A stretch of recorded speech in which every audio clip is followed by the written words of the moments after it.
Well, the vort is. I think I might have given it to you out of order. The whole vort of Plato is that every single person is shy to be a philosopher. And that's the real way to have a fulfilled way of life. Plato was also the most. Wasn't Plato the most superior, that anyone who wasn't a philosopher didn't have a right to live, and all that kind of stuff. Doing that and making the bar works well together. In other words, everyone needs to be a philosopher. There's no room not to be. Apparent philosophy is just thinking about nature. Right. So he wordt exactly darf trachten to be a better person, to have a fulfilled life. Should be philosophers. We're going to see gerade the Mukubalim were more nigh to Plato than to Aristotle, but we'll see. We'll see what we get through. All right. So it's almost Chanukah. Why did we say it the other way around? Who came up with these ideas first? No, all right, we'll say it. Plato was big into Gilgulim. I'm so excited to say that later. As well. He was going to blow. I remember this guy. He knocks it out of the water. He is going to blow you out of the park today. Oh, so fun. In fact, I had to say that is fast. The stories he has are out of and there's a lot of stories that actually aren't on the paper. Didn't he have the story with the thumb? With the thumb that was cut off? With who was it with? That Rabbi Shochat mentioned. No, you were saying that she bit off this priest's thumb. That story. No, that was in Kav HaYosher. Yeah, the Ramban, and he said Kav HaYosher has a lot of not like. Kav HaYosher, which was before Seder HaDoros. It's an earlier. Kav HaYosher is officially a Musar Sefer.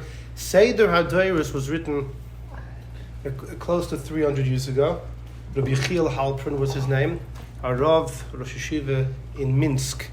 And it's officially it's history, and he goes through all of the years from creation, and he has major pulpulim. I mean, it's not stam stories. He has fascinating stories, but he has long pieces of pulpulim of working out contradictions of dates. It's he does two things. No, he has two. Lots of complication. He gets involved in the whole difference of the secular sources versus our sources of when the Churban Bayis Rishon took place. Was it 580 BCE? You're talking about missing like 80 years? It's mark 150 years of the Persian kingdom. But either way, we're talking Chanukah. So Chanukah, we begin? Sure. First of all, L'chaim.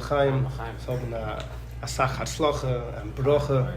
Shefa Brocha L'mayla, and you could imagine the Eibush is gross and can give an Asach, he should give a lot more than you can imagine. L'chaim.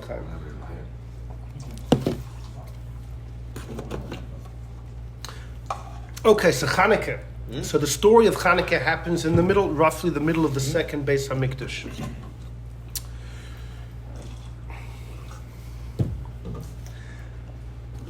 I'm going to ask a question, and this is the question that we're going to begin with, and maybe we're going to end wrapping it up with.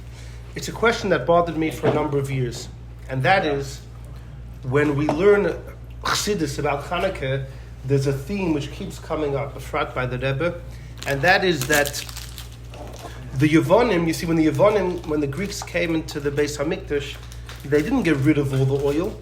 They impurified, they were matama the oil. Why? Why didn't they get rid of it?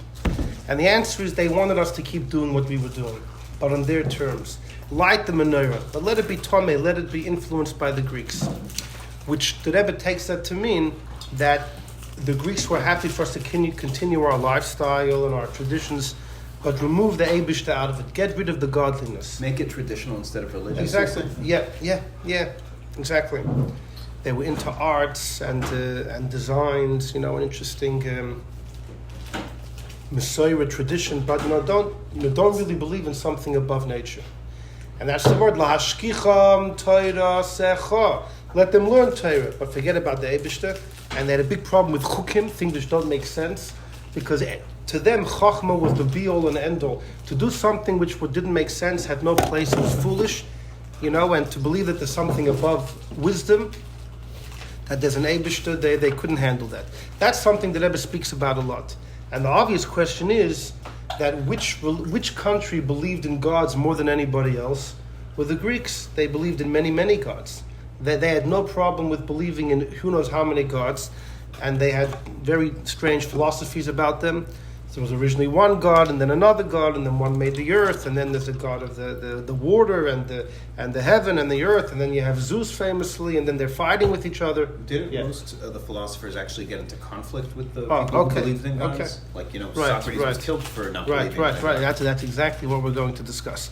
So the question just is, if the Greeks more than anybody believed in that there's more to the world than meets the eye. They believed in multiple gods, and everywhere you turned, everything was about the gods. So why was it point that they were the ones that had a problem with the Yidden believing in Eibishter? That's the question. And let's see the different answers we come up with. So we're going to go on a journey.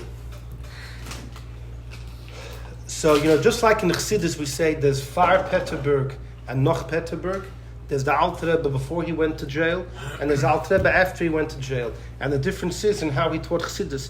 The revelations were on a whole different plateau after the release from jail. Similarly, in the Goyish Welt, Lahavdil, there's something called Far Socrates and Noch Socrates. There's pre-Socrates and post-Socrates. Apparently, it seems to be quite accepted that in Greek theology and Greek philosophy, the Avraham Avinu, the one that really opened the path, was Thales. Thales, and he was he lived in one of the islands over there between Turkey and Greece. He's during the first Beis HaMikdash. Halfway through, a little bit past halfway through the first Beis HaMikdash. Almost by the time of the exile of the 10 tribes. So he was considered the father of philosophy, and he had numerous Talmidim, and they were all big guns. One of the big philosophers before Socrates, his name was Empedocles. And the reason that he's very important, the Goyim have a very strange story that he died in a volcano. The volcano in one of the islands over there, that he threw himself in, and his body disintegrated. They have a funny tradition about that. But one of the reasons it's so important is he's the first one that really pushed the idea that everything in Olam Hazeh has 4 Yesodis: Eish, Ruach, Mayim, and Ofer. Before him, Thales, the original one, wanted to bring everything back to Mayim. Thales tied it very clearly that, there is Eish, there's Ruach, and there's Ofer, but they themselves are all derivatives of Mayim. Mayim is the Yesod of everything, Isn't there some truth to that? Could be because Mayim, right? Mayim, Torah doesn't even speak about when Mayim was created. Ruach Lekim, Achefes al Pnei HaMoyim, it doesn't say when it was created. In fact, Shamayim, the Gemara in Chagigas says it means Shamoyim, there's water there.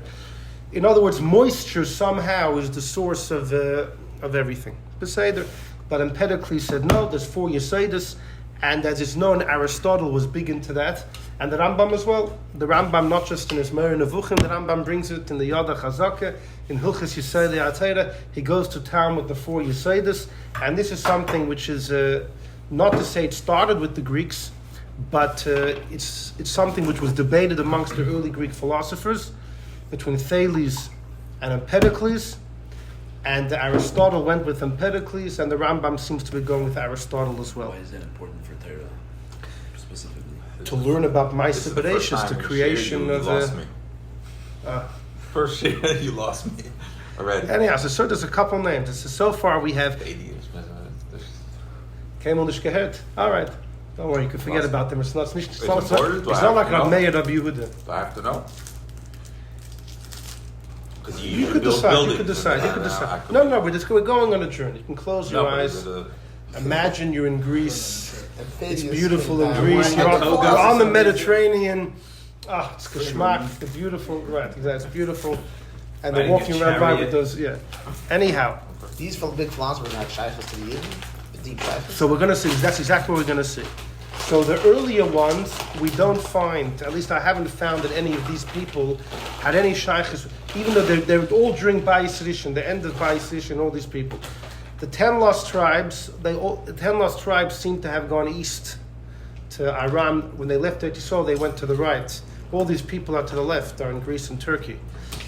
So the shaila is if any of them met Yidden from the 10 lost tribes, or Bechlal just from Yidden in Eretz Yisrael.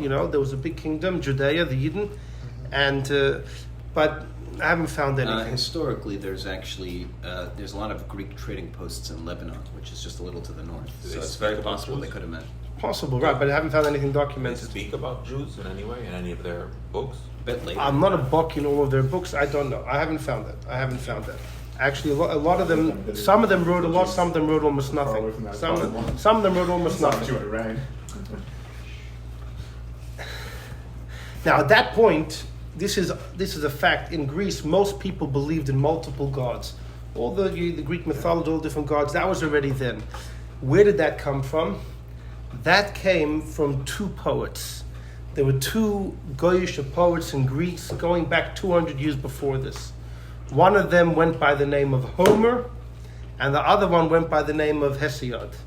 And they wrote poems, intriguing poems, long stories. And these were stories that they wanted. Every single kid in Greece, this was like the Tanakh. This was the Tanakh. And they all admitted it was written by humans, it's not divinely inspired, but they thought it was truth.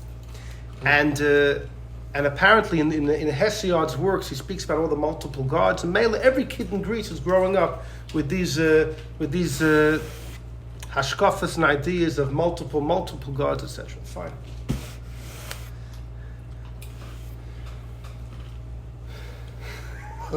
Before I get to Socrates, I have to mention two other pre-Socrates philosophers. Just because they're fascinating. Poets. No, so far what we have is there were two poets, Homer and Hesiod. They started. Was there They wrote Kafka books. to do that? Were they trying to manipulate the kids to multiple Stam gods? is open. Or was it storytelling? They believed in it too. Got it. It wasn't Maybe- storytelling for them. They were actually... We don't know. In fact, there's even the real historians say Homer never even wrote those things or something like that. Nowadays you can come and you can argue on anything, right? Yeah, It historians say it wasn't one person; it was multiple. Exactly, just like they say about the Torah as well. And just like we deny it about the Torah, the real Greeks will say, it's nicht Homer with Altsgeschrieben, and he wrote it all. Anyhow, the same things. Al Koponim, but Lagabi the philosophers. So we have Far Peterburg and Noch Peterburg, we have pre-Socrates. We'll see soon why Socrates was so important, and post him. So pre him, we mentioned so far Thales, and he had his big yeshiva, his big das. And then we said, and he believed alles comes from Wasser. Yeah. And then there was Empedocles, the Arba Yesodis. There were two others I have to mention. I don't know I have to, but I feel one of them was a fellow. His name was, there's two more names, but one of them, his name was Xenophanes. What was his Nakuda? He was the first one to go around, gemacht chayzik from all of the multiple gods. And he told everybody, you all believe in these Meshugassen, but the gods are fighting with each other. And Bechlal, he said, to give a body to a god, he was loichem. He said it's Pashut heresy. Memonashach, you believe in the gods, how can you say they have bodies and they fight with each other and they impregnated each other? Like in the Greek mythology, they think the gods have kids. By the way, I'll tell you, all of these Greek Meshugassen have their roots in Torah, because we know Rashi made the Chumash a few times. There were malachim that came from heaven, and they went into bodies, and they had children. But they remained angelic. They were able to go to heaven. You mamish have this idea, mamish in Torah. In fact, some of them, it says in Medrash, they survived the Mabul. Like Oig, who was a giant, Oig's mother was a human. Oig's father was one of these angels that came from heaven and came into a body. It says in Parshas Bereshis that the Bnei Yeholim, the children of God, were attracted to the women. Those are the malachim, Rashi says, that came into human bodies and they impregnated the women. And that's why Oig was so powerful. And it's brought in Medrash, Cham's wife had an out-of-marriage relationship with Oig's father, with this angel. And she became pregnant. She came onto the Teva. She gave birth on the Teva. Wasn't Xenophanes' argument that how could you serve people who are even less mature and moral than humans? Because according to their legends, they were less mature. Exactly. And jealousy, exactly. Also, so it's a crazy medrash. Cham's wife on the Teva gave birth to a baby, Sichon. So Sichon and Oig were half brothers. They had different mothers, but both of their mothers were human. Their father was one of these angelic personalities that fell from heaven, but it's brought in Medrash that they survived the Mabul because they were able to transport themselves between the worlds. So and our tradition is that these Malachim became more corrupted than the humans. They went after their taivas worse than the humans. So it's mamish. God. It's mamish, You're making this connection? Yeah, I'm making the connection. It's my Baba Maisa. It's my Baba Maisa. But in other words, the same stories and the same tinus. What we find in Torah, I'm not making that up. That's clear. That they had the power to go back and forth, and they were more corrupt than the people. They were more corrupt than the people. Anyhow, Sakoponim, this Xenophane was important because he went around the Gemach Chayzach von Allah, and he said, "You guys are all believing for years and generations in Meshugasen. You have to forget about these things." And he got in a bit of trouble because of this. He was unpopular, but he pushed very much that the gods can't have a body, and Nachme from them, there can't be multiple gods. There has to be one unified energy behind everything. So he's considered one of the first Od Kedash and Hashem Echad by the Goyim. There was another fellow before Socrates, and this guy's more well known, and his name is Pythagoras. Pythagoras. The guy who wrote the math? Well, that they also say that the A squared plus B. They say that's not his either, but he was like a rebbe. He was considered a Baal Mephis. He was a mathematician, a philosopher. What's very important is Erad Asach Kedashint about Gilgulim. He was a big believer in Gilgulim. Xenophanes, who even though was a Maimon and Hashem Echad, he said Gilgulim, it comes from the Indians. But after a person dies, the soul comes back.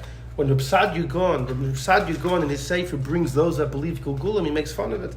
You think that after a person dies, instead of the soul going to heaven, it comes back down, it spirals again. Reb Sadia Gaon says Baba Mises. And there was a big machlokes between the Yiddish philosophers, who mostly did not believe in it, and the Yiddish Mukabalim who did. So too in Greece, 2,500 years ago, the rationalist Xenophane Nishka Gloit. Pythagoras was more of a Baal Mephis, more of a Chassidish Rebbe. He very much believed in it. I don't know. I find into Kabbalah at all. Reb Sadia Gaon, he didn't. The funny thing is, he had a Gilgul. He came into the Baal Shem Tov. Right. The Rebbe once quoted by Fabrengen. It says in the Sefer Shivchei Baal Shem Tov that the Baal Shem Tov had the soul of Reb Sadia Gaon. And the Rebbe said in his words, it's a geschmacke Zach to say, but the Baal Shem Tov is not just Reb Sadia. There's much more in the Baal Shem Tov than just Reb Sadia Gaon's soul. Not taking away from Reb Sadia Gaon, he was an incredibly great man. But it's funny that he himself came to the Baal Shem Tov. Could you imagine? He didn't believe he was there though. Well, it's like Reb Chaim Vital says about himself. Reb Chaim Vital says about himself, 200 years ago, I was alive as the Maggid Mishnah, whose last name was Vidal. And I laughed at those that learned Kabbalah. So when I came to heaven, they said, you're going to come down, and boy, are you going to learn Kabbalah. So they could be the same thing Sadia Gaon. He didn't believe in Gilgulim, he came down as the Baal Shem Tov. Al Kaponim, so this was a debate between, I find it fascinating. So Xenophanes, Nishka Halten, Xenophanes Darshan Hashem Echad, Hashem is no goof. By the Rambam and the Raavad already have a famous debate. If believing Hashem as a body is considered kfirah. The Rambam says if you believe it, you're a kafir, you're a non-believer. And the Raavad says there were people greater than the Rambam that believe that God is a body. Because it says so in the Chumash, Hashem has fingers, hands. You're not called an apikairis. There was a big debate, the Rambam and the Raavad. Well, it's already, by the Goyim, 1,500 years before the Rambam and the Raavad, you had the same debate. Fine. These are all called the far Socrates, before Socrates. Then there came a fellow by the name of Socrates. So he is at the end of Bayis Rishon, and he lives through the Churban. And he's living in Greece, he's living in Athens. And here's the deal. He didn't write any books, but Erat Gemachte Studim, he was riling up all the youth to fight on all the things your parents taught you. It's all sheker v'chazav. He also darshaned Hashem Echad, and we'll see an incredible story about the Alter Rebbe about him in a minute. And he darshaned stark Hashem Echad. He was brought to trial. He was about 70 years old. He was brought to trial in Athens. The huge trial. They had hundreds. I think they had like 500 judges, and they judged him. They said, first of all, Socrates, you're teaching the youth to rebel. Secondly, to machzchayzik from the religion of the whole country, etc., etc. You're a political enemy. You're disturbing the peace. You're out. And they asked him what would he choose as a fitting punishment. Now we know the whole story was documented by his student Plato, and we'll get to him soon. So Socrates first said, repercussion should be I should get free food and board for the rest of my life here in Athens. I enlightened the youth to the truth. So they said that's not very funny. So he said, you know what? He said he'll pay a certain silver coin. He said, that's all I have in the bank. At that point they said, you know what? We're going to choose your punishment for you, and it's going to be death. And he had to drink this potion. Wow. And But Plato is Myrich. It wasn't just the believers in the gods. There was two groups of people in Athens who didn't like him. It was the humanists and the believers in the gods. The humanists, there's no such thing greater than humans, because they just started building all these crazy inventions, and that's when they were starting to now? What are you doing? No. No, finish your thought. I'm joking. So The whole man's career. One. No, there's a big time It's in and he's like that. He was also pro the Xenophanes thing, that there's a greater spirit or God. Or right. something. Well, yeah. So they both didn't like it. Right. There's a big machlokes in some historians if he was being charged for being an atheist or not. Anyhow, but upon him, he was an incredible person, a very humble man. The famous story, the oracle, there was a woman, a Psagosh, and a Via, and she said there's no one smarter in the world than Socrates. So they told Socrates, and he said, you know what the pshat is? The wisdom that I have is the fact that I know nothing. None of the other wise men are willing to admit they know nothing. I'm the only one willing to admit I know nothing. And that's the wisdom the oracle is talking about. Anyhow, so he ended up dying. He was surrounded by his students, and they were all crying. And he was screaming at them, what are you women? Was veinti? What are you crying about? I'm going to a better place. I like Rabbi Akiva. And I love but what's incredible, I'll tell you, is mamish unbelievable. During his trial, he told them, unbelievable, he said, if I would be scared to die, that means that my whole life was a lie. Because a philosopher is all about seichel, understanding. And your body is holding your soul in prison.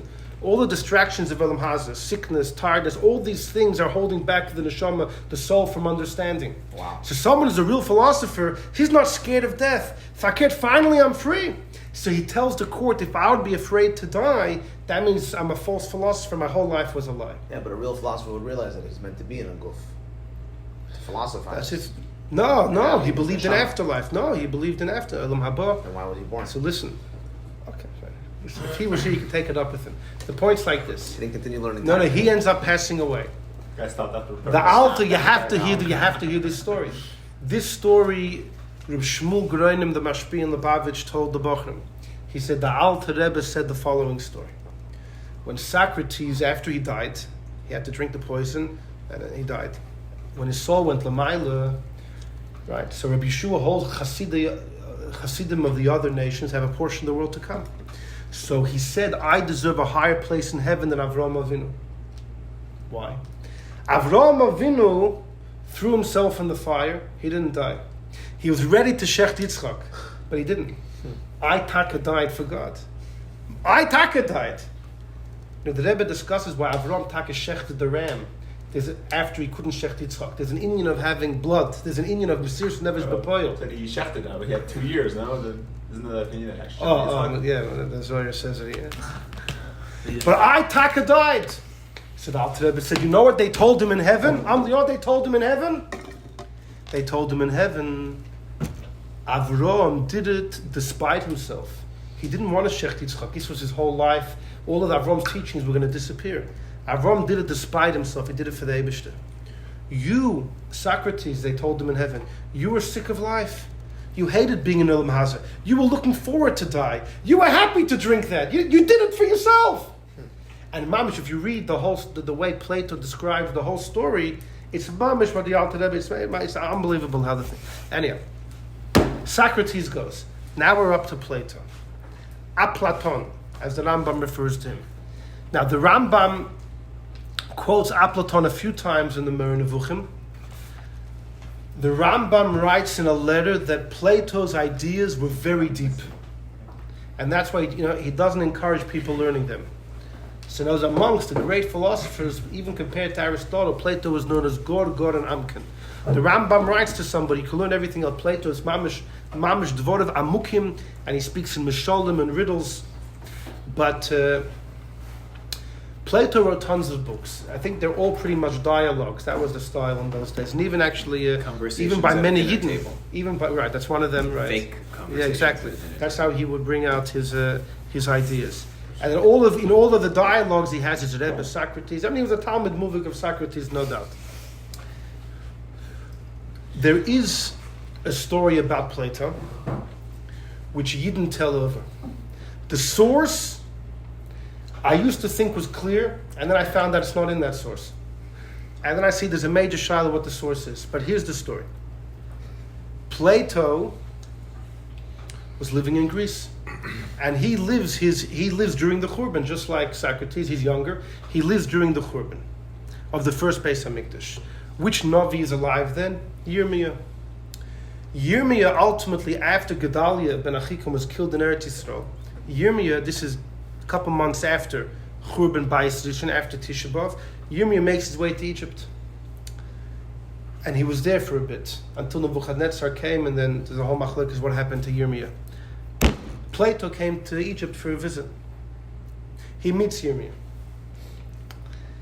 He laughed at Yirmiyah, this old Jewish sage. What do these Jewish sages know? But one day they got into a discussion. And Plato asked Yirmiyah two shilas. He said, I see you're a broken man, because Yerushalayim was destroyed. He said, A, what are you crying for? A building of stones? A building of stones that you're crying for? And number two, what are you crying for? What happened. What are you crying over the past for? Pick yourself up and forward to continue going. What are you crying for? So Yirmiyah responded by saying, do you have any philosophical issues that you're working on? And he said, yeah. And he asked him a number of his big questions, big theories, and he was astounded by Yirmiyah's answers. And he said, Plato was mamish going out of his kalim, and he said, where do you know this from? He said, from that building of stones that was destroyed. That's where I got it from. So Plato told him, you've answered my first question, now answer my second question. That what are you still crying for? Something of the past. To which Yirmiyah responded, I would, but you wouldn't understand. Ad kan the Maisa. That's the story. So, great stuff. This Rabbi Yisrael Salanter used to tell over this story, the father of Musar. I saw Chaim Kanievsky Tainers that he thinks the story comes from Goyish sources, in fact. But we'll see maybe another place it comes from. So that's a story we have about Plato. Nach Plato comes Aristotle. Nach Plato comes the Gabavusta Aristo. And the Rambam in Moreh Nevuchim, especially in the second Chelik, he's quoting Aristotle left, right, and center. He doesn't agree with everything, but Rambam has huge respect without question. In fact, the Rambam writes in a letter that without prophecy, Aristotle reached the highest level a human could reach in human wisdom. Until you come to prophecy when the Eibishter reveals things. But as far as human wisdom, it's the tachlus of Chochmah. So the Rambam's a big fan of Aristotle. And then he said about Plato, his stuff is very deep. So it's hard to know. I saw there's a big debate, even by Yiddish historians, what the Rambam's attitude to Plato was, and that's... There's an interesting thing about Plato, they say, is that Aristotle was an idealist. And what's an idealist? Someone who follows their ideals to the end. And that's why he committed suicide instead of giving up his ideals. While Plato was an ideologue, meaning he'd do anything to further his ideals. He's continually living in lie to go against his ideals so he could further his ideals for later. So it's a bit different of a... Maybe. When was Aristotle? What era? So Aristotle's right after Plato. He was a Talmud. So Aristotle... So here's the thing. He lives through the beginning of Bayesheni. And then Aristotle has a student, Alexander the Great, who is mentioned very often in Gemara. It's funny, Aristotle doesn't get a mention in Gemara. Alexander the Great, numerous times. And the reason is because Alexander ruled over Eretz Yisrael. He was the king. And fine. Knowing this, we can begin. Let's go. Number one. Everyone is welcome to leave whenever they would like. Number one. That's going to go quicker than you think. Now that you know all this. Number one. This is, so I have a sefer, it's called Ma'aver Yablik.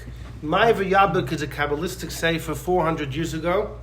And the student of the Rameh Mipanu, it's a sefer all about what happens in the afterlife.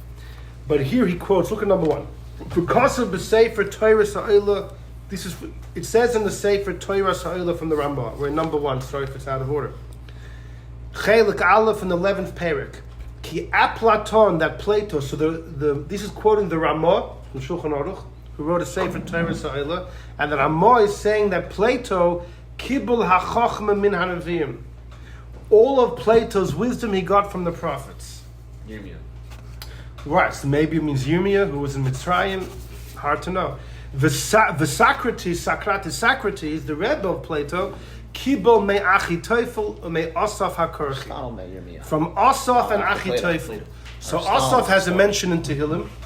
Achitophel, it says in Nach, was like the smartest person that ever lived. Asking him advice was like asking God. Wasn't he 500 years too late for that? Now Achitophel was before the first Beis HaMikdash.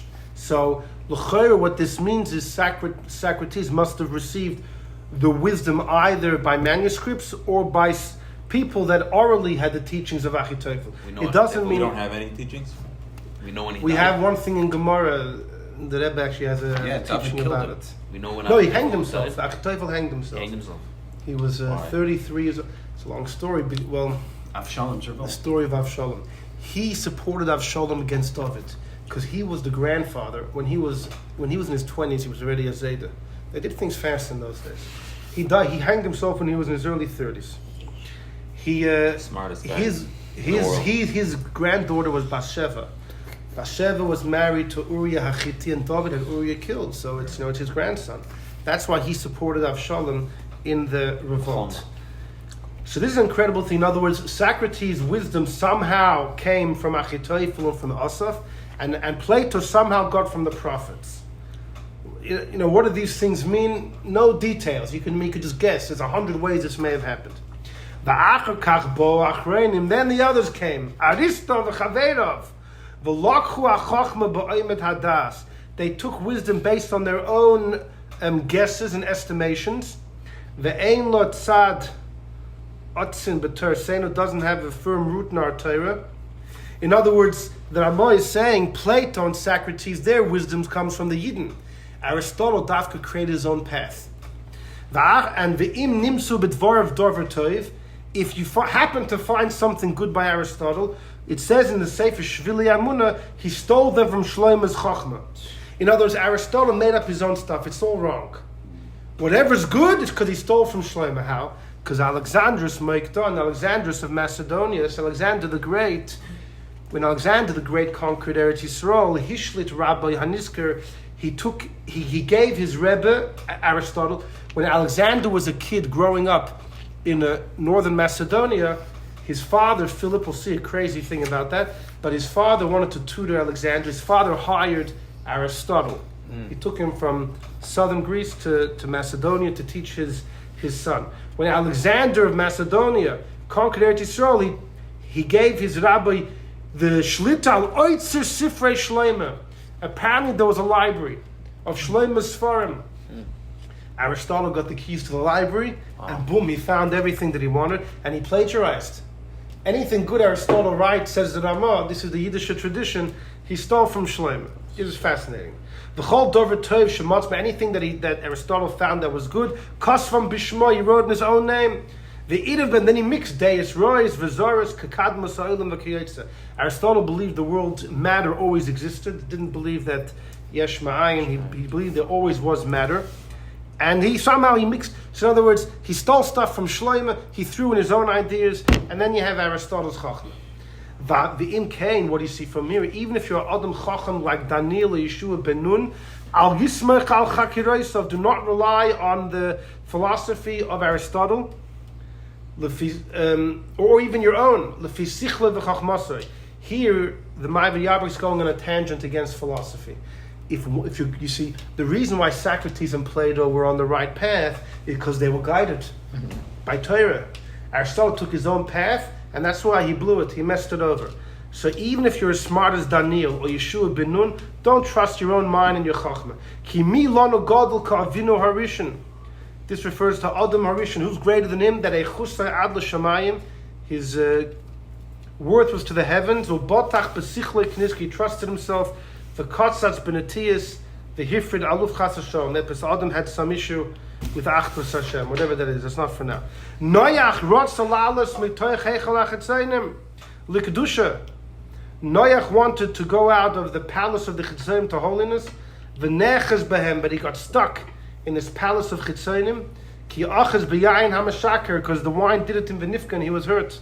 Nadav and Avihu hikshimu v'tzitzu. They looked at God in a bit of a physical way, meso they died. V'zeu miyalo shamayim b'chakira. Whoever went up to heaven with philosophy and came down with peace. Therefore, shomer nafsho, if you care for your soul, distance yourself from philosophy and false chakiras. V'al yisha, don't lean towards false words. In all of their forged eye that the philosophers created from their own hearts, they're destroying the world, etc., etc. Fine. That's a fascinating thing. So Socrates and Plato were guided by Torah. Aristotle began his own path. In number 2, the same sefer writes later, this is 50 lines later. Go see Gadol HaPoskim, the Rambam's house. Kamo hiflig ledarbe mirois ha-philosophia. The Rambam writes how bad philosophy is in his Perek Chelik, in his Pirush HaMishnayos and Sanhedrin. But then the Rambam himself, Nimshech Achareo, he ran after it. Gam hu lo nitzol mimeno. The Rambam was not spared from the trap of philosophy, even though Beroiv Hadrovim Klipos Azark, in most things he knew how to throw away the peel and eat the fruit. But look what he says here, this is Mamish Hafle Vafela. V'liyos, we're number 2, the beginning of the third line, V'liyos. The Eibusha does not bring a takola even through a tzaddik of an animal. For sure, the Rambam, Ragle Chasid of Yishmar, the Eibusha would watch the feet of the Rambam. Like the Rambam, Mikamoy, who's as great as the Rambam? Al-Kain, this is what the Ma'av Yabak writes 400 years ago. Besoif Yomov, in the end of the Rambam's life, Uru Einov, his eyes were shone with the truth, and he regretted from many things he wrote in the Mer Nevuchim. The Kadoy Malay, Shekach Kosav Lebnoi, the Rambam writes to his son that an old man enlightened the Rambam, and if not for the fact that the Rambam's works, the Mer Nevuchim, is already spread in the whole world, he would openly regret many things that he wrote. Too bad this forum already have traveled everywhere. Now what's fascinating is that the last line. The strange wisdom of philosophy is fire. What? Not the Mer Nevuchim. No, philosophy. But the Rambam in Mer Nevuchim brings. The Rambam in Mer Nevuchim has some ideas that he was chayzer from. Tzemach Tzedek with the scorpion. He eats snakes. Right, exactly. Yeah. The Rambam had Right. But here he's saying, and the Ma'av Yabak is one of the great Kabbalists. He says the Rambam was chayzer. What's fascinating is that we have a tradition from some of the Rishonim that at the end of the Rambam's life he learned Kabbalah.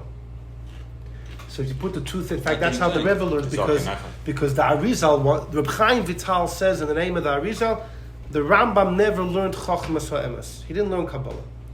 The Baal Shem Tov says the Rambam learned Kabbalah. So what are you going to do? Machlokas Chaim Vital and the Baal Shem Tov, what are you going to do?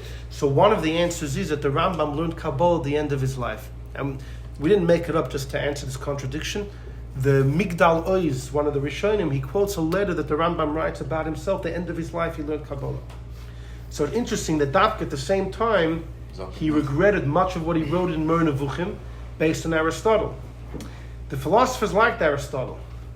The Kabbalists didn't. They liked Plato. They didn't like many of the ideas of Aristotle. So it's just interesting as when the Rambam began to learn Kabbalah, Zoken Echad, maybe this Zoken Echad that the Rambam's talking about was a Makubal that taught him Kabbalah at the same time. Anyway, it's fine. So that's just a bit of a background. Okay.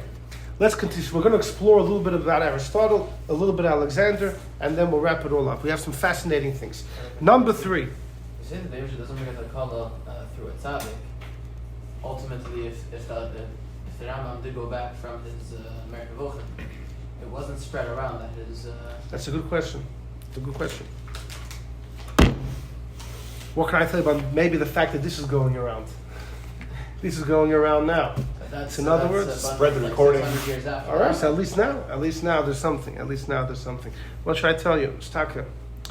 Number 3. This is the Seder Adoris of 300 years ago to Bichil Halpern, and he begins. Now, it's bigger letters, easier to follow, but you got to make sure you're sitting on your chairs.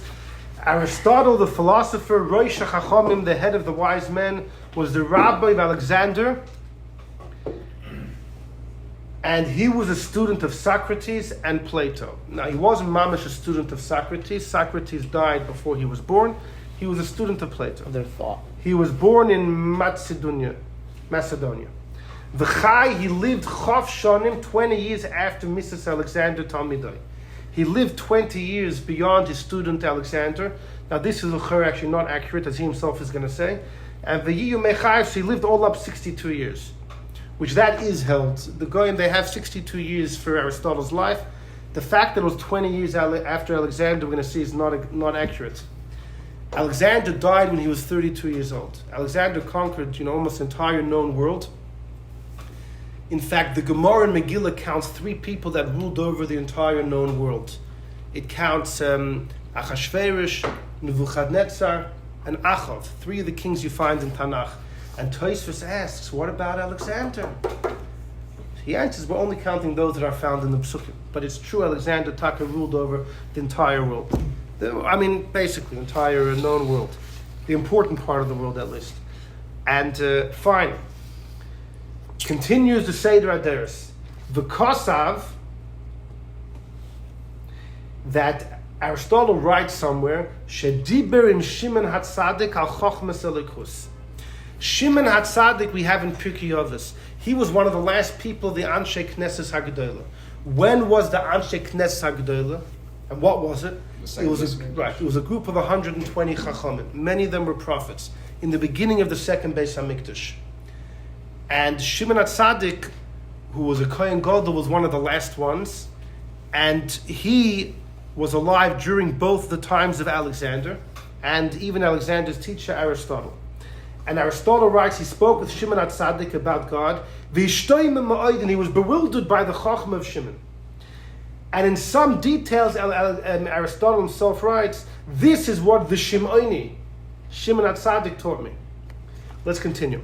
Rabbi Yosef Shem Tov, in his Akdama to Sefer Hamidus, he writes that he saw in Egypt a book that is written, Eich Sha'arista, that Aristotle, B'soif Yom, at the end of his life, Hoide al kol hanimsa kosav b'teres Moshe v'nasa ger tzedek. Wow. So you've probably heard of this. You're going to see a much more wild tradition in a minute, but there is a tradition.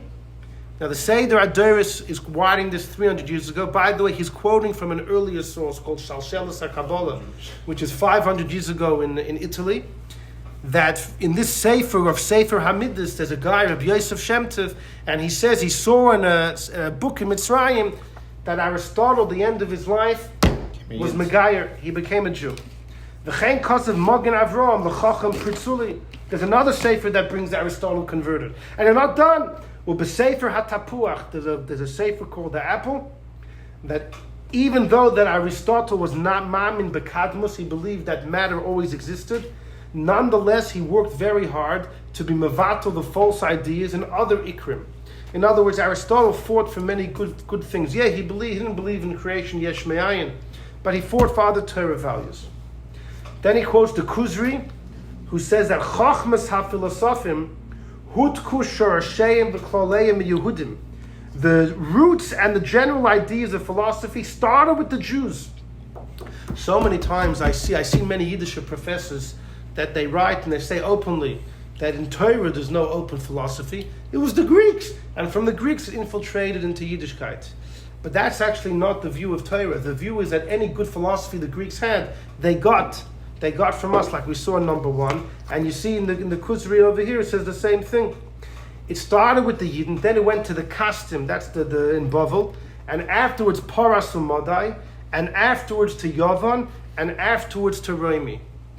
Now that's the journey of the Yidden as a whole. First we had Bavel that destroyed the first Beis HaMikdash. 50 years later, Persia and Media take over. That's only a couple years, and then you have Greece, and then after Greece, Rome. But as far as the philosophy, it's hard to say this is accurate, because Socrates and Plato's philosophy was before Paras and Madai. It was before the Purim story. It was right after the Churban, when Bavel was still the reign. They ruled the world. And we saw in number 1 that Socrates and Plato themselves got from the Yidden. But let's just continue. U'ba'erech hazman, after time, lo yehuzkiru, the Goyim conveniently forgot that it started off by the Yidden. Fine. Except for the Greeks and the Romans. Fine. Then he says like this. A new sefer, Derech Emunah. In the 3rd Chelek in Soif Shar Gimel, I saw b'shem Chacham Muflug mi Philosophy Yavonim, that there was a wise man from the Greek philosophers who says, one time I had a huge debate, Im Chacham Mechachmi, so one of the wise men of Yidden on the left column, and we spoke about science, nature. V'lo hoya be'einai harbe, I didn't think too much of him. But then we spoke about God, the divine, and he lifted me to a place I couldn't imagine, I couldn't understand, until I had to daven to God, that God able to open up my mind to help me understand what this Jew is teaching me. So in the Sefer Derech Emunah, he says, I found this tradition, V'ani ha'mechaber, and I, says Derech Emunah, I believe this was Aristotle, and it was Shimon HaTzadik who taught him this. The Sefer Emunah Hanal is not done. He says like this, that there's, in a book amongst the Christian books, it says a crazy thing. Aristotle didn't convert. He was born Jewish. You ever heard this? Aristotle was a Yid? Aristotle was a Yid. He says, you should know that Roiv Chachmas HaPhilosophem, most of the wisdom of the philosophers, Ibsibiu, that's the name of the Christian scholar who wrote the book. Ibsibiu. You should know that most of the wisdom of the philosophers has come to us from Aristotle. Asher hu hoya ish Yehudi. Aristotle was Jewish. Mizera, he was a Yerushalmi. He was a Yerushalmi. He was from Binyamin. And he came from a far island in Asia. Asia? Yeah, probably Asia Minor, which is Turkey.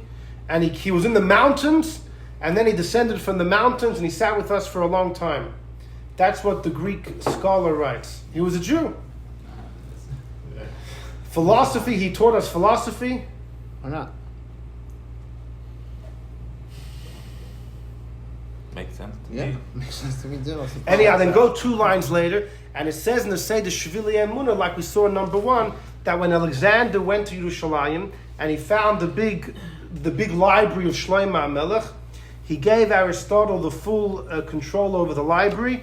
Aristotle took the wisdom of Shlomo from Shlomo's library, and he plagiarized it, etc. Fine. The same story. Same story. So here we have a couple. We have, first of all, that Aristotle doch learned a lot from Shimon HaTzadik. Then we say he was doch Megayer. And then there are those who say, forget about Megayer, he's doch born a Yid. That's fascinating. Go to the next page. Now, People. there, This one? Yeah, stacked up. there's a few Derech Emunahs. There's a Derech Emunah of Kabbalah. There's a Derech Emunah, the Sephardish one, who's probably quoting from. Yeah, it's probably available. Kutei Someone Amorim. Stam Hebrew in the Collection of in talks. the in the Eitzer, in the Eitzer HaChochmas there. There is, just before we go weiter, we once had a shiur about the portrait of Moshe Rabbeinu. That there were Chachamim that analyzed Moshe's face from the portrait, and they said horrible things about Moshe. A similar story is said both about Socrates and about Aristotle. This you got to know. There's a commentary on Sefer Yetzirah. It's under Reb Sadia Gaon's name. Sadia Gaon didn't write it, but that's just the name of the commentary. And there he quotes like this. He says, Socrates himself was a master at looking at somebody's face and figuring everything there is about you, about your nature. And there was once a Chacham who came to visit town, and Socrates looked at him, and his diagnosis was the guy's a murderer, he's a thief, he's a Megala Arais, everything. Anyhow, so people told this Chacham, Socrates thinks of you.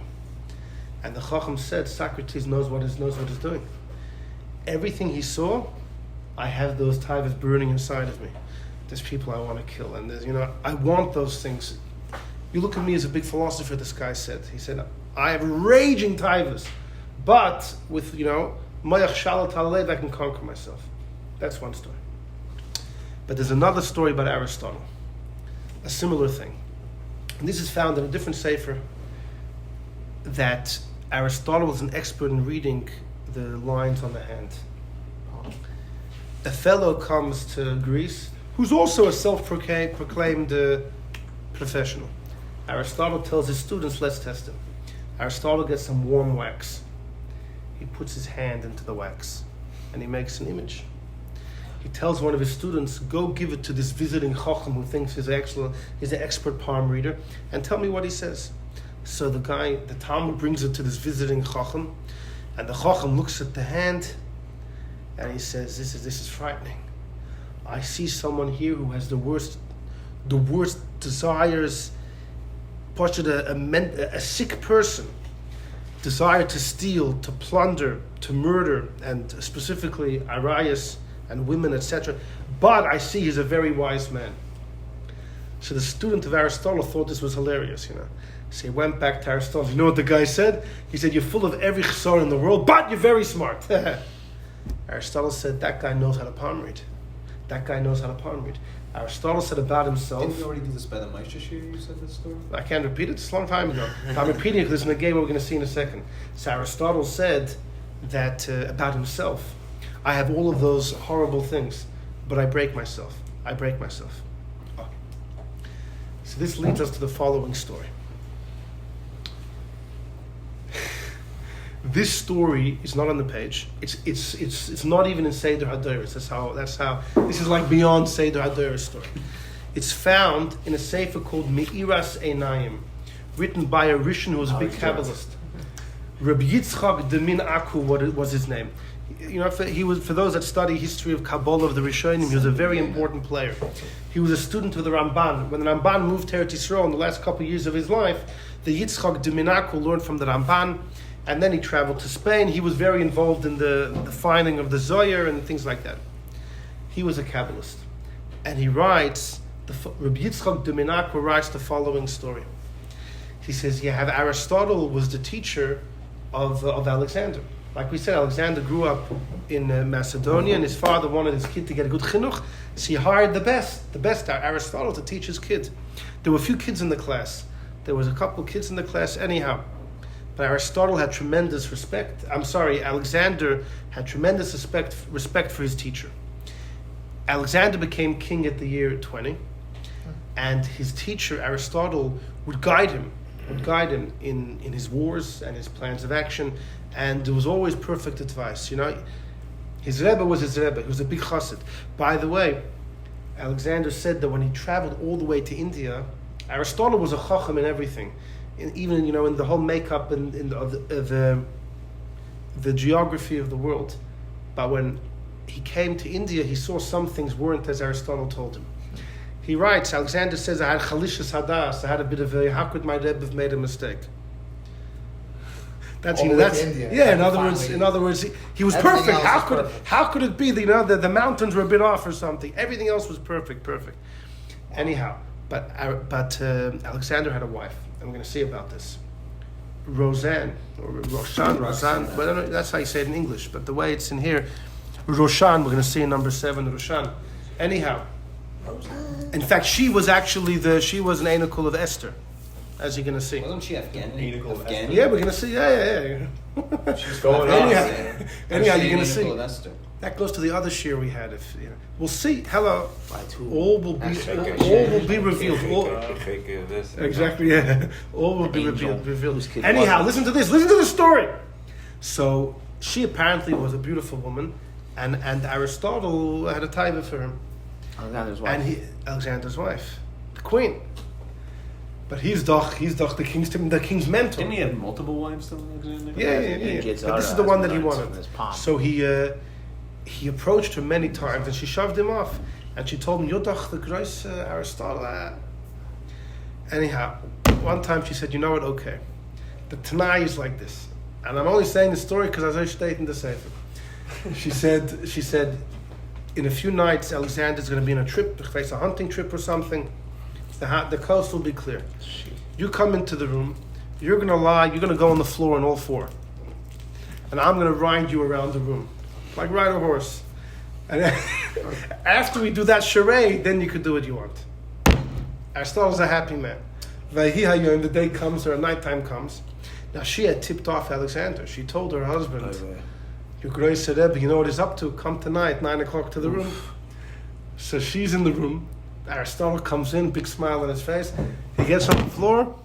She's riding him around the room. The door opens up. Alexander storms in. And he sees his Rebbe. He wanted to kill him, mamash, but he couldn't bring himself to kill him. He still wanted to learn some more things from him. I need you. B. Horse riding. Right. B is the big one. Because every war he succeeded based on the advice of Aristotle. He couldn't lose him. He needed him for the. I'm assuming the pshat is he needed him for the next wars. So he chained him up and he tortured him. Wow. He tortured him, but he didn't kill him. Wow. Some say Aristotle was involved in Alexander's death. Oh. And it could Wasn't be it alcohol poisoning? There's many shittas on what happened. It was argued right after his death. There was a machlokes, and by today you can imagine how many shittas there are. But many say Aristotle had a hand in it. But the goyim, they say Aristotle had a hand, but like why? And they find funny reasons why Aristotle had a vendetta against Alexander. But with this story of the Yitzchak de Menachos, you understand very well. He had been tortured by him. Fascinating stuff. Anyhow, but Al Kaponim. Oh, so this. Hold on. So this story. So Yitzchak. This story is already written 800 years ago by Yitzchak de Menachos, and many strong quote the story and they say, you see, you can be Aristotle. And in fact, the Rebbe once by Fabrengen quoted the story. Bekitzer, the Rebbe didn't speak about obviously writing. The Rebbe said Aristotle was once caught doing something immoral. ... This is the story. And the Rebbe said when they asked Aristotle, how you talking? What was his answer? You know what he told Alexander? He said, now I'm Aristotle the mensch, not Aristotle the philosopher. I thought he said as a mathematician a number. The way the Rebbe quotes it, he says, yes, bin ich Aristotle the mensch. And that's a cute thing. Meaning what? What's the word? The word is right. So some say he was Moisif. He said Aristotle the mensch does what Aristotle wants, not what Aristotle teaches. He had a whole philosophical comeback, but it didn't spare him the torture. And it's fast. Anyhow, but upon him. So now we go weiter. All right. Now I'm just going to go. We're going to go fast. Fine. So it takes us a number. So far, what we know about Aristotle is the Rambam says the greatest chacham that ever lived, but we saw that the Mekubalim say that his stuff is Babamaisis, whatever's good he stole from Shlomo. We saw maybe he was born a Yid, or maybe he converted. Now we had the story in the hand that he himself testified about himself. He had a horrible nature, and that would express itself in the story we just said from Yitzchak de Menachos. In number 4, I'm not going to read the whole thing inside, but this is the letter that he wrote to Alexander about the truth of Yiddishkeit. In other words, you want to know how, Who wrote to whom? Aristotle wrote? Aristotle, we saw before in number 3, there are those that say that he converted. Yeah. Here you have butchered the whole letter. So if somebody forged it, they did a great job. Look at number 4, Ibn Shurad. Ibn Shurad was a big Muslim philosopher in the times of the Rambam. In the beginning of number 4, at the end of his Sefer Hapolos HaHapolah, he writes that the wisdom was found by the Yidden, and in the city Cairo, there was a Sefer Echad from Aristotle that he put together at the end of his days, and he was chayzer from everything he wrote, whether the Hashgach of Hashem, whether about the soul, about the creation of the world, Yesh Ma'ayin, and he said and Aristotle said, V'echsiruni Hashemayni, Shimon HaTzadik alerted me to all my mistakes, b'moifas, with proofs and with with reasons this and that, and he wrote to Alexander, his student, "Blessed be the God who opens up the eyes of the blind, teaches the sinners, may he be praised. With all of his chesed, he took me out of complete foolishness, that my whole life I was involved in philosophy, and I judged things based on my understanding. I wrote many sforim like the sand of the sea. And everyone that saw it was excited, but at the end of my day," says Aristotle. Now, if Aristotle's writing, how does he know he's about to die? We're going to see. He felt his end was coming at the end of this. He says, "I was proven by the Chachmei Yisrael that," anyway, along Arichas, he ends up, I'm not going to read the whole thing because lack of time, but you can read it yourselves. He says that without Torah's emes, all of... Yeah, he tells my child Alexander, all the things and he writes, "It's too late, all my books have spread far, and therefore I'm unable to pull them back, but if I could, I would." Like the same thing we saw about the Rambam. Because it's all nonsense.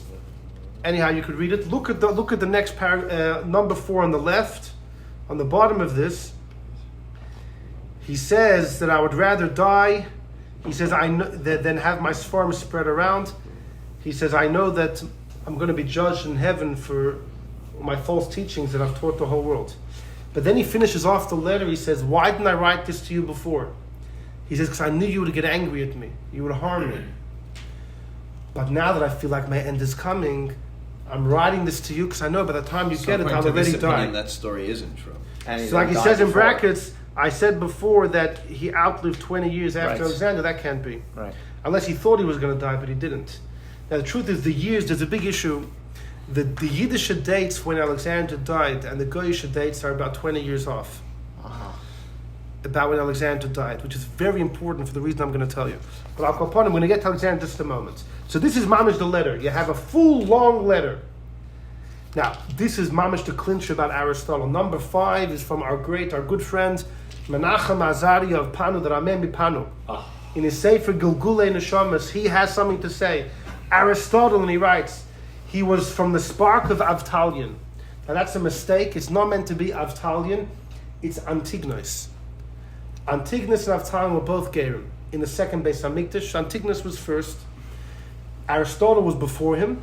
But they have this, in fact, the Neshama shares a similar root. Why? Because Antignos taught Torah to who? To Tzadok and Baisus were students of Antignos. And Antignos said in Pirkei Avos, don't serve God for a reward, right? Mm-hmm. Serve God for no reward. And Tzadok and Baisus said, how could it be? Someone, a servant serves the master and doesn't get a reward. Tzadok and Baisus. And therefore they left. They started their own religion, known as the Tzedukim and the Baisusim.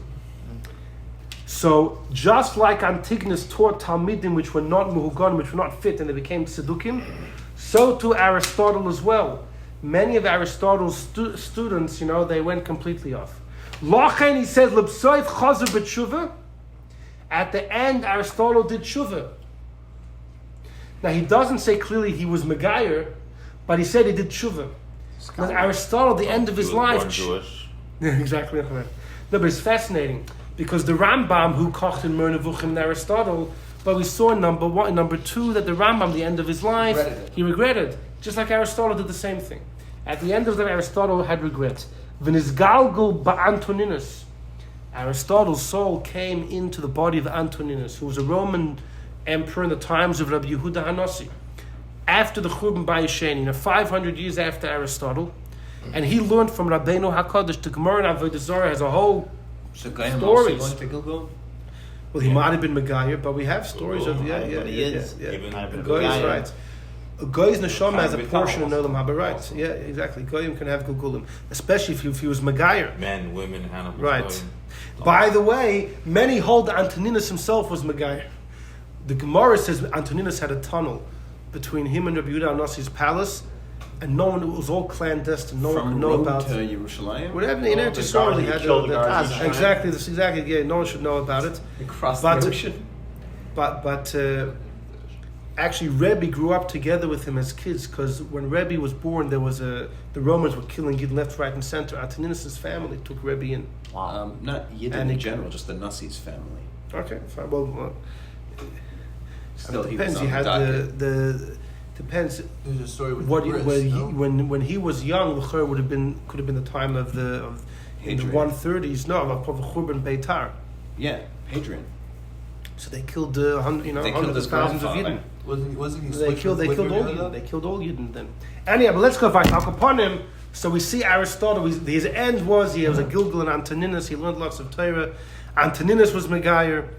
Aristotle himself could have been Megayer, maybe born Jewish. It wasn't enough time. What was the other guy's name?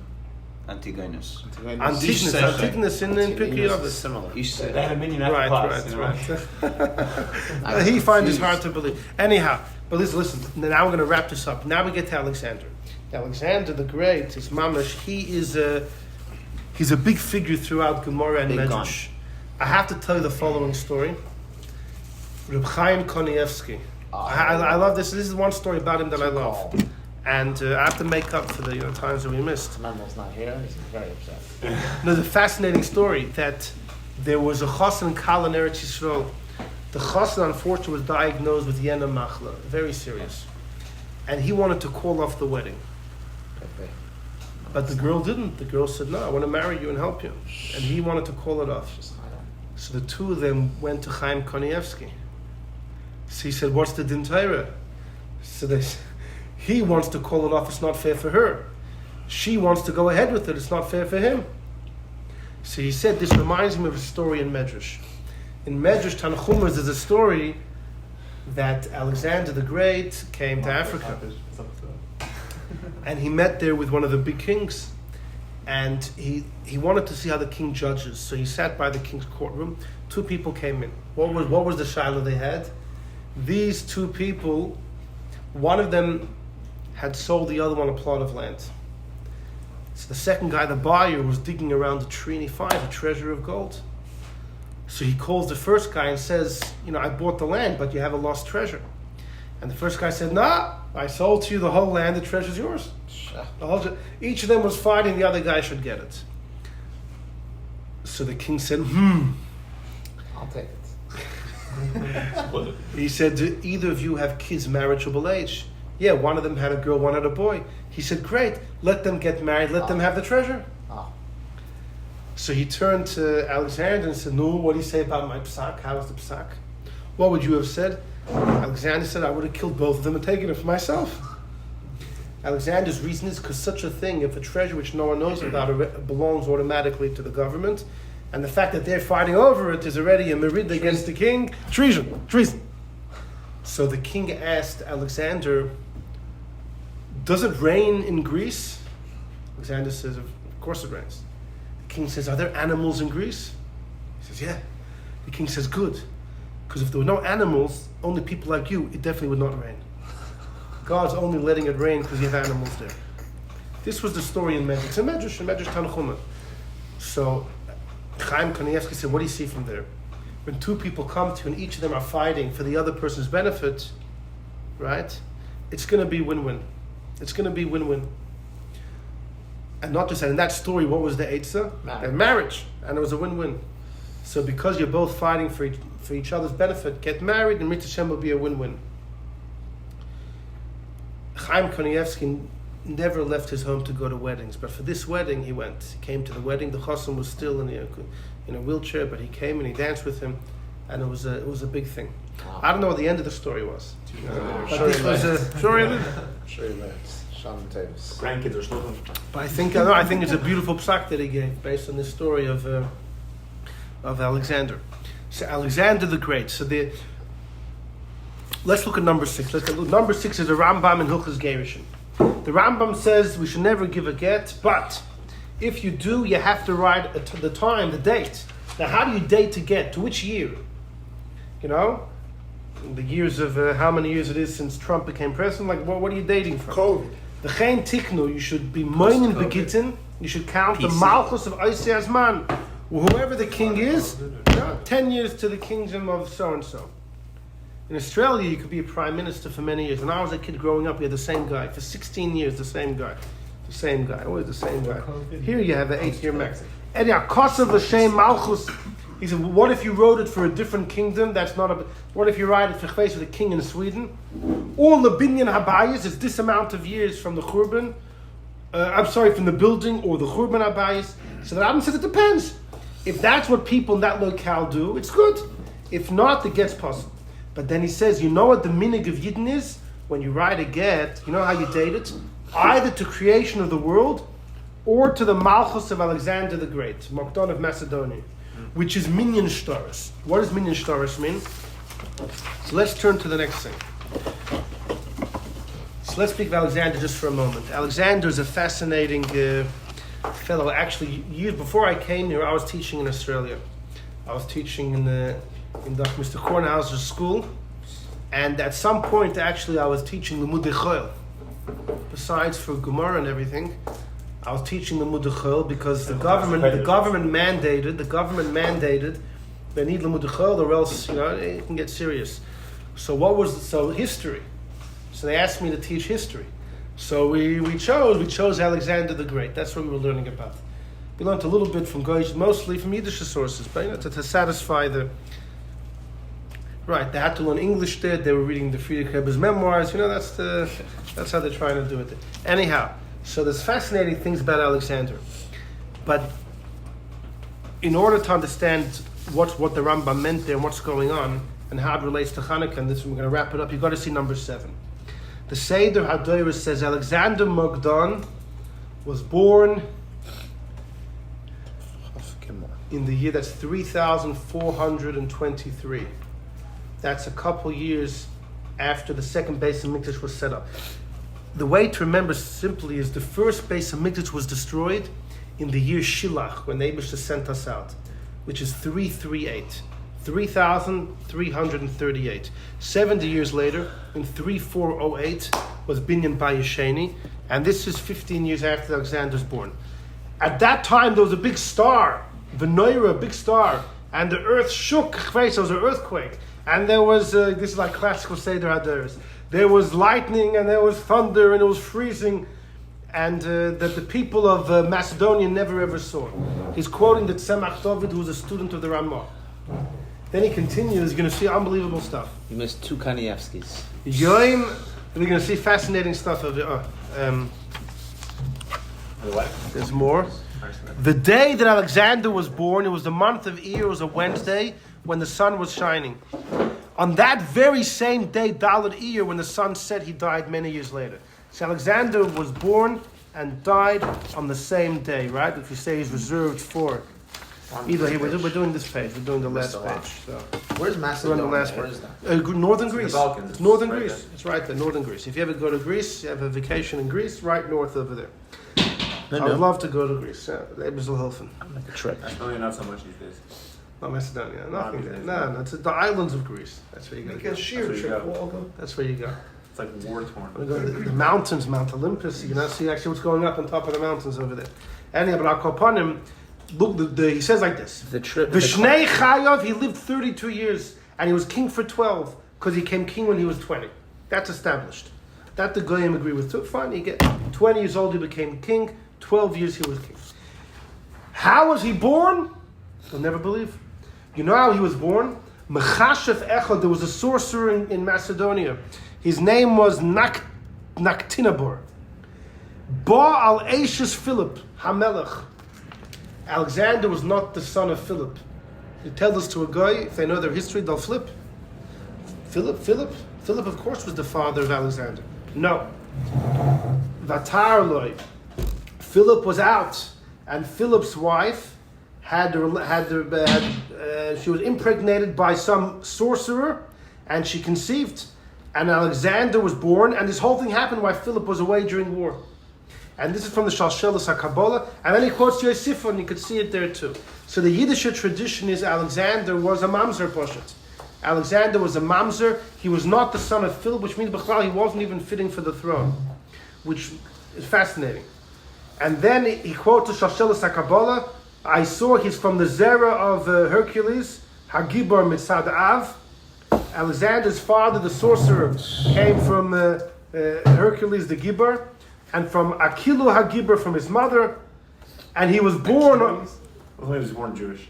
That's Aristotle. Don't push it. That was Aristotle. Alexander was definitely born a goy.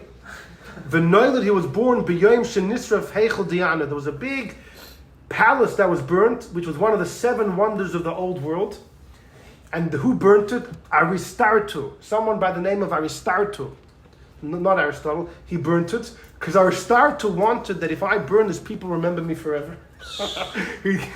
Genius. Can't build a palace. Destroy one. No, the problem is they made a rule, Dafka, not to call the Sreifa after him. Dafka to... Osama bin Laden. Exactly, yeah. And then he continued, V'zeh HaMelech Alexander, on the next column. Alexander built Alexandria of Egypt. Alexander made his point whenever he conquered places to build a city and give it his name. He was a Chacham in all 7 wisdoms. He loved Chachamim and he respected them and he fed them. He was a Rachman. He was called Alexander the Great. You know who called him that? The Greeks. Not the countries that he heard. He was Rachman al Amma. He was compassionate of his nation. He loved Mishpat and he was Mechabeb the Yidden. And again, the Seder is quoting this from the Tzemach David. Reb David Gans was a major historian, a student of the Ramah. The Ishto, Alexander's wife, Roxanne or Roshan, she was the daughter of Daryavish of Darius, who was the son of Esther. Wow. And she had a kid after Alexander died, whose name was also Alexander. Some say the kid died, some say this. Kid from Alexander? Or? Yeah. No. This family can. Oh, you're saying because of Esther? Wife. Now it happens to have like this. It happens like this. There's a big machlokes if Achashverosh's son Daryavish was the son of Esther or not. The Zohar says Achashverosh never touched Esther. It was a demon, right? We learned how. And that's why this Daryavish, the Gemara in Rosh Hashanah in the beginning says he did some good things, did some negative things. Rashi in Nach learns Bapashtus, he's Esther's son. This Daryavish, the king of Persia, was Esther's son. He was Jewish. He didn't marry a Jewish woman though.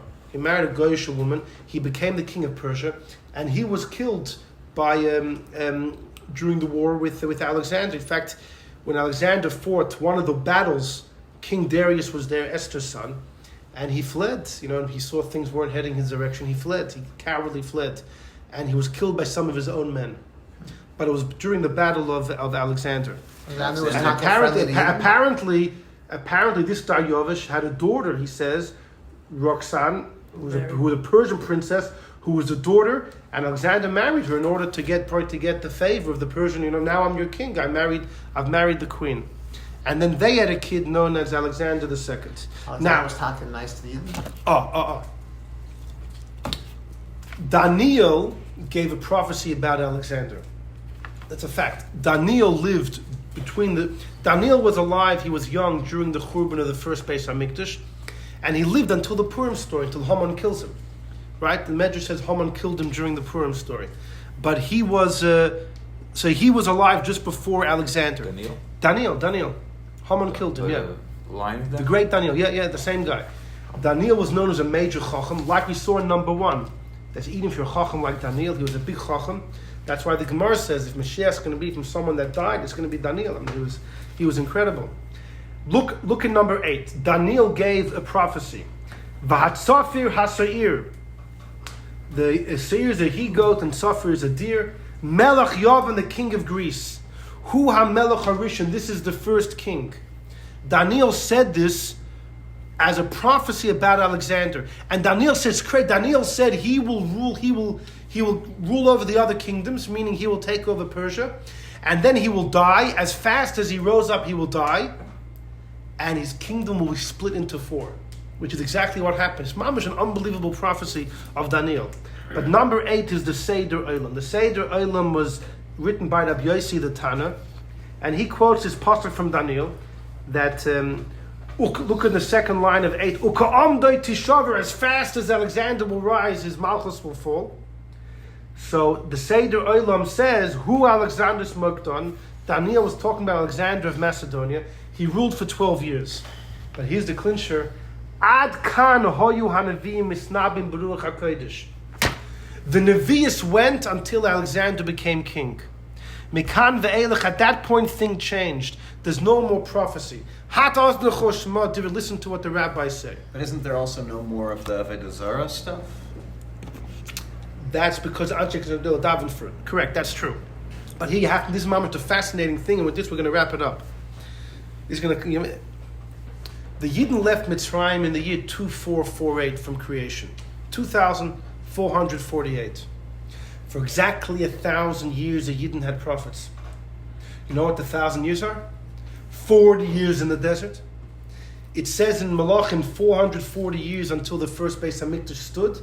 What's 440 plus 40? 40. The first Beis HaMikdash is 410 years, 890. 70 years of the exile of Bavel, 760. And then 40 years into the second Beis HaMikdash. Gives you a tally of 1,000. It's exactly 1,000 years from we left Mitzrayim. That's when the last Nevi'im died. That's when Malachi, the last of the Nevi'im, died. And that is the Jewish tradition of when Alexander came to the throne, which is the year 312 BCE. The Goyim have him about 20 years before that. 332. Yeah, 20 years before. But we have 312 BCE. But this is what happened. So Alexander was taking over, and he took over. Eretz Yisrael was under Persian rule. When Alexander destroyed, when Dariovich was murdered by his own soldiers, Alexander took over. Alexander took over Eretz Yisrael. And he wanted to put an image of him in the Beis HaMikdash. Shimon HaTzadik, who was alive then, because this is 4 decades into the second Beis HaMikdash, the Anshe Knesset Agdil is reaching its end. Shimon HaTzadik is one of the last people. He's there. Could be one of the guys that spoke to Aristotle. Right. Exactly. We saw many proofs. It sounds like, Seder Durst quoted many times it was him. He tells Alexander, no. Instead of putting an image there, instead, all of our documents, we're going to date to when you became king. Alexander accepted. He said, you know what? We'll make our children of that year. Well, fine, that's another thing. But the main thing that's mentioned is that's how Alexander became a Jewish name. But the main thing was all of the documents is going to be from the day you became king. That's what happened. So that's why the Rambam we saw said that there are people that when you write Gittin, you write to when Alexander rose to power. This was the gift we gave him to satisfy his desire to put an idol, an image in the Beis HaMikdash. But here's the fascinating thing.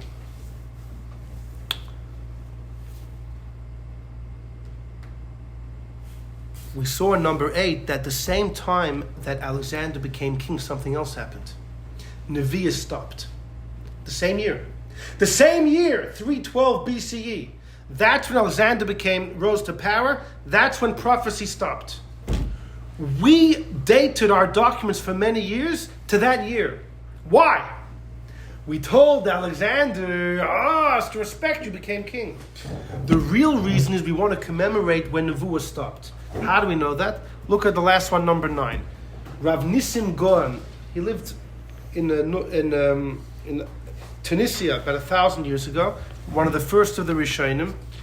He wrote an introduction to Shas, and in it he says like this: Vayomas Ravina died in the year 811 to Shtoris.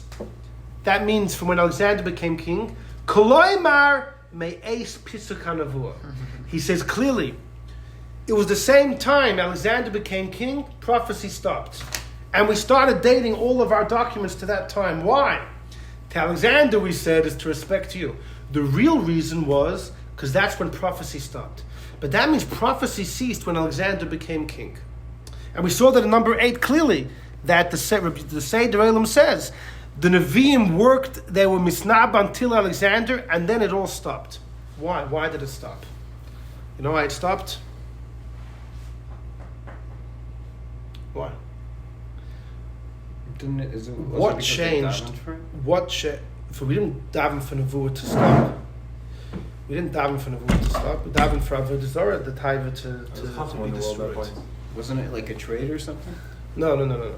The Pashas, because the Yidden weren't worthy anymore. We blew it. We lost all of our rights. We have Aristotle teaching, The Vort is, when Alexander conquered Eretz Yisrael, what did he bring with him? Alexander himself, we saw in the Seder HaDoros, he was a big chacham. He was a big student of Aristotle. He was a baki in the 7 wisdoms. But when he died, and the kingdom was split into 4, his Talmidim focused very much in the glorification of the body, in strength, and in winning battles, like Alexander. But the Chochmah of Alexander didn't really pass on.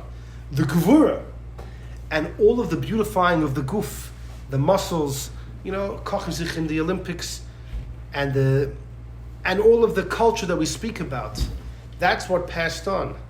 But the Chochmah and the idea of wanting something hecher, that all the philosophers wanted before, that stopped. Dafka with the Gevura of Alexander. His Gevura and bodily might took for the Gufa, Chulsha de Nishmasa, like the Zohar says. They started focusing on military prowess and the strength of the body, and real philosophy and believing there's Epis Hecher von Welt, it went very much in the background. And you can see actually even the Goyim write about this. And that's why his kingdom broke into four. One of them became the Syrian kings, the family of Antiochus, and ultimately there came a point where the whole Hellenist idea was focusing on the guf, on the arts, all the beautiful things that Olam Haza has to offer. But godliness had disappeared. It disappeared when? Look at number 8 in the Seder Olam. When Alexander became king, the prophecy ceased. Elikus was put in the background. No longer, his whole reign and his whole maluch and the people underneath him, it turned into glorifying the guf. And he ruled over Eretz Yisrael, impacted the atmosphere of Eretz Yisrael. Nevuah stopped. There was no room for the Eibusha to that degree anymore. So this, going back to our original question, this is one of the answers. If the Greeks were the biggest believers in the multiple gods, so how could it be by Chanukah? Their issue with us was, forget about Lashkicham Torah Secha. Learn Torah, forget about God. There can't be anything supernatural. They were the biggest believers in supernatural. They were. It all stopped by Alexander. Just like when prophecy stopped. Just like prophecy stopped by the Yidden, it also, the whole search for Ruchniya stopped, at least in the role of the leadership, by them. It's fascinating. It's fascinating. So that's one answer to the question. That's one answer. For the next answer, I have 5 more papers to give you. Now, there's another thing, I'll just tell you in 10 seconds. The Frierdiker Rebbe says about Paroi. When Moshe came to Paroi, Paroi said, Lo yadaiti es Havaya. I don't know who Havaya is. You know what he meant? Paroi said, Elokim I know. The fact that there's a God that deals with nature, there's a force behind nature, I believe that. There's a force makes the sun go around, there's a force behind all of the secrets of nature. There has to be something. Sunny, no? What? So he created the Nile River. Doesn't think That's what he Anias maybe means I made myself. That's what he claimed. But the Frierdiker Rebbe is masber that he believed that there was some force behind nature in truth. But to say that there's a Havaya, something which completely transcends nature, there's a God who is above intellect, who created intellect, and that can do the impossible because he created all the rules. That Havaya, completely Lamaylim and Ateva, Pari couldn't handle. That's what the Frierdiker Rebbe is masber. So it could very well be that this is the same answer to the Greeks. All of the gods they believed in, right, were gods that, forget about shaykh to nature, they were corrupted. With taivas, and there were affairs and marriages and all the jealousy and everything. But an Eibush was completely hecher, that they didn't have any tolerance for. That's another answer you can give. But I think the first answer is very well documented historically. Things took a major change by Alexander. And you see Mamish and Rabbi Yossi's words in number 8 is fascinating. That's when prophecy stopped. All right. It's also by the frogs. That's with the frogs. That is far. The 3 daggers in Gefira. Yeah.